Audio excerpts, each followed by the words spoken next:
How's it going, people? Jack here with another reaction. So it's been a moment since we checked in on Casual Geographic, and today I'll be doing yet another reaction on, well, animals that we owe an apology to. I for one will admit that I had been hating on some animals before, with the likes of the formerly known rats of the skies, the pigeon that in his previous video he covered, and we found out that that was a rather unwarranted name to get. So much like J. Cole, I decided to recant that and focus my hatred, like Kendrick Lamar, on another bird species, the bloody crow. Those discount raven wannabes have literally made my mornings the worst thing imaginable. With summer upon us right now, they are the only thing that I can hear reverberate in my brain every single morning. As you can see the bike there, I'm one of those individuals who is very annoying going on a bike ride at like 5 AM to seize the day. And there's nothing better to wake up to than a flock of bird, a murder of idiots trying to sing the song of their people. But Jack is natural, I know, but it doesn't make it less worse. And it's even creepier because right behind our house is a cemetery, which we cannot touch due to some communal things that is not available, so we can't reach those trees and take away their nests, which by the way they reproduce insanely fast, meaning that what pain I'm feeling right now is going to get worse next year. But enough about the proverbial murder and about the actual murder here, because on the thumbnail I can see a stingray as well as dolphins. Dolphins I can't say much about because there haven't been any actual cases of them murdering anybody, but stingrays, yes, they have had some beef from many fans of animal Jesus Steve Irwin, who was stalked by one. But if we were to follow his example, we should not be hating on the stingray. So it's a little bit of a conundrum, but let's watch. Can recognize their caretakers and show affection. Will bond with certain individuals and follow them around. Will often bring someone an object and play tug-of-war. Gentle, inquisitive, and very intelligent. Sounds You'd like think a all this crow. was from someone describing their dog. Actually, these quotes are all from people talking about vultures. The Jurassic-sized graveyard griefing alopecia pigeon actually has the personality of an imprinted puppy. You might not know that, because most times people see one, it's either thousands of feet above the earth looking for death, or on the ground feeding off it. He called it alopecia pigeon. Yeah, if G.I. Jane was in the Air Force. No, but seriously, I do feel bad for those, as I originally thought that he was describing crows since they are actually intelligent, which makes it even weirder that they are so bloody annoying. Vultures are smart as well, and I remember a fun thing about them, at least in my perspective. When I was a kid, the first time that I heard the term bald eagle, I thought about them actually, and not the actual smallest eagle of them all, right? The bald eagle. Truth is, the vulture just might be the most generationally misunderstood bird, and in the spirit of Earth Day, I'm going to be talking about the top 10 most maligned and honestly reputationally screwed over animals, in my biased opinion. You can't please everyone, but I like my list, so let's get into it. Flipper, what did he do this Starting time? off, it's not hard to see how vultures got done dirty. It's pretty hard to earn public favor when you dive bowels deep in a bloated buffalo for a living. Then you add the fact that they'll leak liquid nasty all over their legs to stay cool, projectile vomit in self-defense, and in a world of pretty privilege, vultures have a homely handicap. But anyone who's worked with them will swear by how smart they are. They're arguably the smartest birds that aren't corvids or parrots, and they're part of the exclusive group of animals able to make and use tools, with Egyptian vultures using a rock to have an ostrich-sized omelet. And yeah, Nice. get on their good side, and it's like having a lap dog with wings. Apollo was a turkey vulture who apparently caught feelings for her caretaker Dave. They're also smart enough for a vulture vendetta to be a real thing. But what makes them underrated is just how much worse our quality of life would be without them. Botulinum toxins is the deadliest natural substance known to man, and vultures eat it like candy. Vultures can also tank tuberculosis, anthrax, and even the bubonic plague. That's amazing. Like, I knew of the fact that they obviously are eating corpses, which is nice. If anything is lying around there, they are going to consume that, and their innards can break those down without any issues. So yeah, if a bird can get rid of any form of toxin for us, why not? Folks associate them with death and disease, but that's exactly what they help prevent. And if you want to know what happens when you avoid vultures, look no further than India. With about a 99% loss, vultures in India suffered one of the worst bird blights in history, mostly thanks to a drug given to cattle that also caused kidney failure in the feathery coffins. Oh no. And with less of nature's cleanup crew taking care of expired bodies, the number of feral dogs went up, and so did cases of rabies. And if you remember my Halloween video, a rise in rabies might be the biggest jihad to the human race. But that's not the only social work vultures offer for free. Yeah, a literal thing that we can barely get away from, which we found out in a video that he made about it, that one way of getting rid of rabies is by inducing a coma in the patient. So yeah, not a great thing to get rid of the vultures.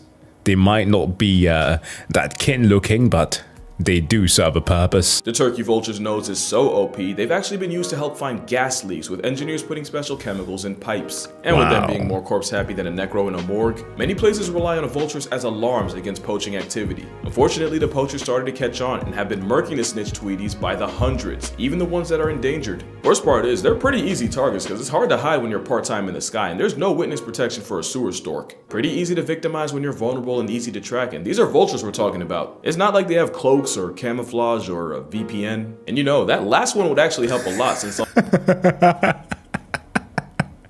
Okay, let's hear the wordsmith do his thing. Vultures, internet vulture, NordVPN. Right? Something like NordVPN would help the sky caskets go off the grid, since NordVPN creates an encrypted tunnel for your data and protects your identity by hiding your IP address, which means, unlike vultures, you can disappear to a place no poacher can find you. Another difference is, where you can find a flying carcass merchant anywhere that isn't Antarctica or, weirdly enough, Australia, NordVPN allows you to connect to one of thousands of servers across countries all over the world, which means if you want to enjoy some wild Australian entertainment without entertaining the Australian wild, the servers of Down Under are only a click away. And where vultures clearly invested in being a tank of a raptor, with reliable servers, you never have to feel like you sold your speed for security. And like how the V-Bird's liquid assault protects it from bacteria, NordVPN's threat protection shields you from ads, trackers, and malware, along with a dark web monitor to make sure your personals don't end up in the wrong place and leave you more violated than a past tense pig. So to get the most out of your streaming service, you go to nordvpn.com/casualgeo for an exclusive deal on a 2-year plan plus 4 months extra. With Nord's 30-day money-back guarantee, it's virtually risk-free. Nothing about being a vulture is risk-free. That's why the condor nearly got wiped off the census. Yeah, that big. In a W from humanity, conservation efforts help bring the big bird back from the brink. Hopefully people start to come around to vultures. Look at that thing. Bloody majestic. Oh, I mean, forget the neck. It's cool. Anything that chill with capybara can't be that bad. Just too bad you can't say that about number 9. When I first saw the picture, I immediately thought, Flipper, what has he done this time beside being, well, rapey? The Grim Reaper once released a gang of guppies into the Amazon and made it our problem. Or at least that's what you would think from how much the media gets on them. You've probably heard that piranhas can undress a cow down to the bones in minutes, and that skinny dipping in a pool of piranhas is one way to get blacklisted from breathing. Truth is, these fish felons are mostly scavengers, and when you do see one with an expired body, they're usually not the cause, but a symptom. They don't go out of their way to homicide humans. Most attacks involve people either splashing around like prey or getting way too close to a feeding frenzy. But they're basically the bees of water. They don't want smoke, quite the opposite. For all that face, piranhas are naturally timid and scare easy. So much that you actually have to give them places to hide in an aquarium because of just how neurotic they are. Also, they're not strictly meat. They'll also eat fruits, they'll eat seeds, leaves. There's even a type that eats mostly river reeds. But that wouldn't really make a good movie, now would it? Now, I'm not gonna sit here and act like they're not capable of mass destruction, but their PR team really did them filth. Jeremy Wade sat in a pool of allegedly trigger-happy piranhas and didn't even get touched. And the whole cow story came from a Theodore Roosevelt hunting expedition where he saw it happen. The catch is, the guides wanted to impress the president, because who wouldn't? So they actually netted off a section of the river and starved the fish in it for a week, only to feed them with a cow while Roosevelt was watching. It's a scam. It's a scam. Perpetuated by an American president at that. Oh no. And just like the cow, the piranha's reputation never recovered. Sometimes all it takes is one incident to royally screw over an animal. Something next on the list knows all too well. Let's just get this out the way. There are some deaths where you never forget where you were the moment you found out. For me, that's Kobe Bryant, Chadwick Boseman, Oh, and of course, Khaki Animal Jesus, aka Steve Irwin. And many have had smoke for stingray kind ever since. But before you go wage war on a water waffle, first we gotta talk about just what went down. For one, Steve Irwin got struck directly in the heart, causing massive bleeding. So yes, it was not venom, okay? So the stingray that wasn't... Which, by the way, the venom does not kill, right? So yeah, it was a freak accident that just could not have gotten worse than it already was. Also never traveled with anti-venom because anti-venom was anti-Irwin. Wouldn't have mattered anyway because it wasn't even the venom that did it. Again, it was the bleeding. Stingray venom isn't even all that fatal. And at the time, it was only the second reported stingray related death in Australia since 1945. Wow. It took over an hour for him to get to emergency workers, but again, it probably wouldn't have made a difference. The point is, literally everything that could have possibly went wrong. Truly like freak piranhas, accident. stingrays are what a New Yorker might call a scary ad that would rather run away than run a fade. I went to the Cayman Islands a couple of months ago and visited Stingray City, and as someone religiously terrified of the ocean, I can tell you, the crepe of the coast is in fact chill like that. Pro tip, if you're ever walking around stingrays, do the stingray shuffle. You're just gonna wanna drag your feet. Basically, you don't want them to leave the floor in case RNG makes you turn a ray into a welcome mat. Other than that, unless you're a crab or a fish, you really don't have much to worry about. Besides, let's not act like Steve Irwin, the same man that took a love bite from a cobra and said sorry to the snake, isn't somewhere in the afterlife eternally apologizing to the stingray for spooking him. Yeah. Stingrays have been misunderstood ever since, but we can drop the vendetta. If we know anything about Steve, that's exactly what he would have wanted. Yeah, he would. Yeah, I'm really gonna have to explain putting dolphins here. Okay. Let's get to it. Let's get to the menace of the sea. Hide your... No. Even though I stopped myself from saying it, I literally have the soundtrack going in my head. Okay, well I feel like this weird thing happened where we went from Free Willy to finding out dolphins take that title seriously. So much that we ended up overcorrecting. And I personally and publicly talked endless amounts of shit. Don't get me wrong, the facts I said, I'll say again, and I'll say it with my chest. But me calling them water Weinsteins or homicidal hot dogs or a blowhole bandit, nah, that's actually still crazy. But that's Blowhole bandit. Now that goes straight in the book. I need to remember that one. just me anthropomorphizing. I don't actually think they're evil. It's fun to treat them like humans, but they're still just wild animals doing what comes naturally. It's just that what comes naturally often involves them naturally. Actually, I should never mind. Look, with intelligent animals, there's always going to be duality, and I don't even need to say it. I just have to show you these two articles. But dolphins can be wholesome too, like the same. I like the continuity here. And it's awesome that he got the elephant video restored with the whole 3-second clip that was literally the cause of a copyright strike and even threatening a channel. But yeah, in it was of course the whole thing there. I hope that I still have the meme that I made with Oprah. Like, how did that make you feel? Elephant kills woman and returns to her funeral and attack her corpse. Never forget. But dolphins can be wholesome too. Like the same way parents will baby talk a toddler, mother dolphins actually do with their calves. They'll also sing to their baby before it's even born to teach them to recognize the sound of its mother's voice. We also found out that dolphins in a pod will often go out of their way to make less noise so to not confuse the calf in the oven. And when it's out, being a helicopter parent means mama dolphin won't sleep for up to a month straight. There's also decent evidence that dolphins get excited around pregnant women because they can detect the fetus and understand the implication of new life. And of course, there are stories of dolphins saving people from drowning and sharks. Hey man, I'm not going soft. I'm still gonna get my jokes off whenever I can. I just feel like because they're so smart, people make the mistake of holding them to human standards, which is pretty unfair considering a lot of humans don't even reach those. Dolphins aren't Disney characters or the spawn of Satan. They're just them. And as the final boss of dolphins, you can go ahead and put orcas in that too. Oh no, the music. The greatest trick squirrels ever pulled was convincing the world they're just whimsical, nut-loving creatures. No, I own a game here called Squirrel Stapler, and I think that in a parallel universe, this is exactly what squirrels think themselves as being absolute menaces.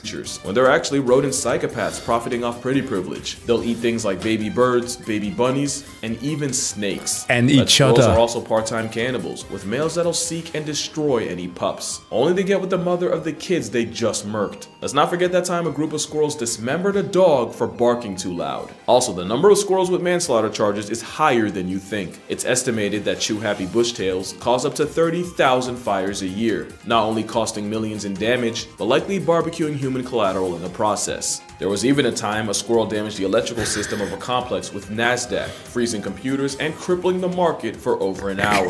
That wouldn't be the last time. In fact, one did the exact same thing 7 years later. Hacker main! Replace it with the squirrel. Oh man, that's awesome. Now I know I'm doing the squirrels what I just admitted I've done to dolphins, but in my defense, I have a bias. I once got jumped by a pack of squirrels in Manhattan, and that was one half of a sandwich I never got back. Moral of the story, there's a reason the smartest man in the universe immediately took a knee in the face of the Acorn Mafia. Yeah, they can organize too. And here you have another case of animal gaslight. Pigs only get the reputation of being dirty because we keep them in filth. In reality, pigs are pretty clean, and when they have a choice, they'll refuse to poop anywhere near where they eat. Pigs are arguably smarter than cats and dogs, and most experts say they're more trainable too. They somewhat passed the mirror test, and some were even taught to play video games. In '98, Lulu the Potbelly saved her owner from a near-fatal heart attack by rushing out into the road and playing dead until she could get someone's attention and lead them back home. I also feel like we forget how well pigs did without us, and from the Red River hog of the Congo, to the pygmy hog of India, to the bearded Borneo pig, the swine smart enough and adaptable enough to live virtually anywhere. I think that they have a bad rap because just like with the pigeons, there are just some sayings that just stuck with them. On a dolphin type beat, mother pigs will often sing to their piglets while nursing, and speaking of piglets, they can recognize their name at only 2 weeks old. You can argue pigs are everything we value in an animal. They're intelligent, they're affectionate, they're super trainable. Because they were bred for food, they got big screwed. Look, I'm not gonna virtue signal. You can give me 101 facts on cows, I'll probably still be out here door dashing McDonald's. But it's pretty criminal what we did to the pig's PR. Put it this way, this guy would have been by far the smartest character in the barnyard. Well, Animal Farm depicts the pigs as being the smartest and not the horse. So that I guess there is some literature that actually got them right. Deserve way better than what they've gotten, and I'm not saying you have to give up bacon. All I'm gonna say is, according to cannibals, the closest tasting thing to human meat is pork. Wow. Of course. Well, some of the internal organs can be used for transplants, so it's not far-fetched to think that way, although we'll never know, unless any of you have tasted human meat before. Well, I'm gonna let y'all meditate on that.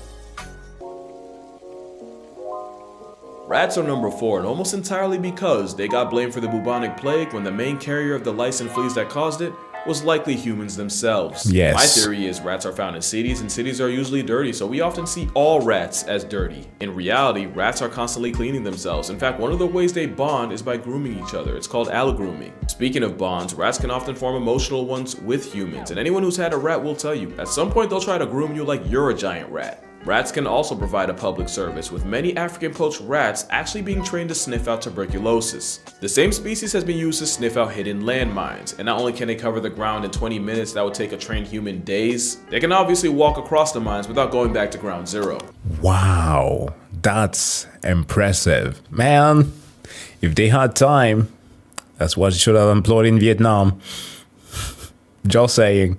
Gawa, the explosive tech rat, earned a gold medal after sussing out 100 mines in Cambodia and clearing 225,000 square feet of land. He's not the only heroic rodent. There are several stories of rats saving owners from house fires where they easily could have hightailed it. You know, if it wasn't for the bad PR, rats just might be the top pet. Only bad side with them is they have short lifespans and your feelings will get hurt. Yeah, the evil kid who would always kill the lab rat. Fuck that guy. You know, the fact that this is the only animal that needed a trigger warning is enough to put spiders at 3rd. Now, I'm not going to downplay arachnophobia like I didn't used to backpedal to pigeons, but spiders are a great example of bark being way worse than their bite. Take the tarantula, they're like the granddaddy of arachnid anxiety, but not only is their venom about as bad as a bee sting, not only are they so fragile they can literally explode if they fall a couple feet. Unlike bees, there's no record of tarantula venom terminating a person. Look, I understand I understand, but none of those arguments will stand if you are standing 2 feet away from a tarantula.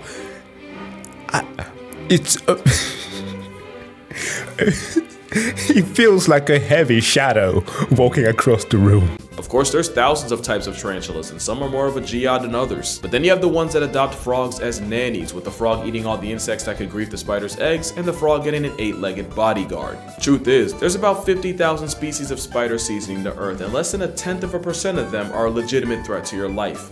That's some epic symbiosis. And that doesn't include the smallest spider in the world, the patou de bois, or jumping spiders, which are literally small enough to wear water as a hat. And when you add the fact that they basically have paws to help them walk vertical, and that some like the wolf spider can purr, are spiders not just the cats of insects? Okay, I did see some of those exotic spiders that do dances to attract female mates and stuff. Those are epic. The fact that they can use some of the hind legs and part of the butt, I suppose, to mimic animals, and like the behavior to literally, I mean, it is like a copy of an image. It's wonderful the stuff that it can do. So yeah, I mean, some obviously are more special than others. My bad, arachnids. According to the CDC, the number of people murked by spiders a year is 7. You're more likely to get slapped by a vindictive vending machine. Okay, you're not impressed. How about this? Spiders eat up to 800 million tons of insects that could otherwise destroy crops. If Thanos had beef with spiders, not only would there be way less food, it would be stupid expensive. You can thank spiders for a 4 for 4, not setting you back for 100. Not to mention all the pesticides we need to stay alive would ironically turn the Earth into a disaster movie. Look, I'm not saying you got a cape for spiders. I know I'm biased. There they are. In fact, bias is probably why the next animal's number 2. I love Lion King, but they'll forever catch smoke for convincing an entire generation that hyenas are, well, that. Yeah. I'm all in with this one. 100% agrees. They don't deserve the hate. Hyenas got profiled as scavengers when up to 95% of what they eat is something they can get credit for killing. Gaslight goes crazy because the literal Lion King poaches more food from hyenas than hyenas hoe lions. And since a laugh-happy vice trap eats every part of an animal, like land vultures, the world would be a much nastier place without the meerkat on a bulk. Everyone wanna shit on the garbage man until he quits and leaves you with the shit. But honestly, it's the stupid part that gets me heated. In experiments, spotted hyenas actually perform better in cooperative problem-solving tests than chimpanzees. You know, the chainsaw with thumbs we share 98% of our DNA with. Hyenas are way smarter than they get credit for. Take Waffles, for example. Waffles was a lady hyena in a clan, and at the very bottom of it, no less. And in just a year, she went from the dirt under the ladder to the alpha at the very top, and she didn't even have to fight for it. All she needed was the power of friendship. No, I'm serious. Waffles slowly made the right friends, built alliances with other low ranks, earned favor with some of the higher ups, and before the ones at the top could even realize it, the hyena named Waffles had caused what scientists would later refer to as the syrup rising. And you'd think she'd go power hungry when she got the throne, but nah, the opposite. She never switched up on the ones that got her there, and there were even times where she helped feed the cubs of low status moms. Because hyena hierarchy is more about social networking and climbing the corporate ladder than just running fades all day. See, you wouldn't know that from just watching Lion King, and while some are starting to come around to this giant maligned mongoose, one movie ruined the last animal's rep damn near permanently. Okay. Which one? There was no way sharks weren't getting the #1 spot, and really, any way you look at it, we did this overgrown grief guppy grimy. How about the fact that the shark's KD ratio is about 10 a year to the 100 million that get murked by people? What about... Yeah. The Salmonella Academy's video reminded me just how absurd it is. Man, poor creatures. Just being dumped like that in the ocean again for fucking fins, which doesn't even hold anything but marrow. It's so dumb. Like, I'm not here to justify killing of sharks just to eat their meat, but like, if you are to actually kill an animal, do it at least for the part that tastes like something, that has nutritious value. About the fact that a coconut to the dome or a bathtub accident is way more likely to flatline you than a shark. There's the fact that we have over 500 species of them, but really only about 4 are seen as legitimately dangerous, so I don't blame you for folding the great whites, tiger sharks, bull sharks, and the underrated oceanic white tip. But this is a shark, and it's unproblematic to anything that isn't plankton. Same thing with the basking, aka Kirby shark, which is really just a giant pacifish. Then you got white tip reef sharks that are not only non-aggressive, they cuddle each other to sleep. And you can't forget the lemon shark being the golden retriever of the sea that'll often form bonds with divers. Blondie was an 8-foot lemon shark that would go up to divers, but the only thing she'd be hunting for is attention and affection. And while yeah, I'm not exactly a huge fan of this, at the end of the day, I wouldn't want a shark in my living room. You can't be mad when you go into theirs. Because if there's one thing you should take from this video, calling it shark-infested waters is really wild disrespectful. But yeah, that's gonna do it for this video. Make sure you drink water, hug your mother, and maybe give guppies a break. I promise you loan sharks end way more lives. Shout out to NordVPN for sponsoring this video, and I'ma see y'all in the next one. Oh. Cuidado, cuidado. Okay. Who got arrested? Kangaroo. Ahí va, ahí va. Oh. Sí. Sir, sir. Ahora venga, a volar.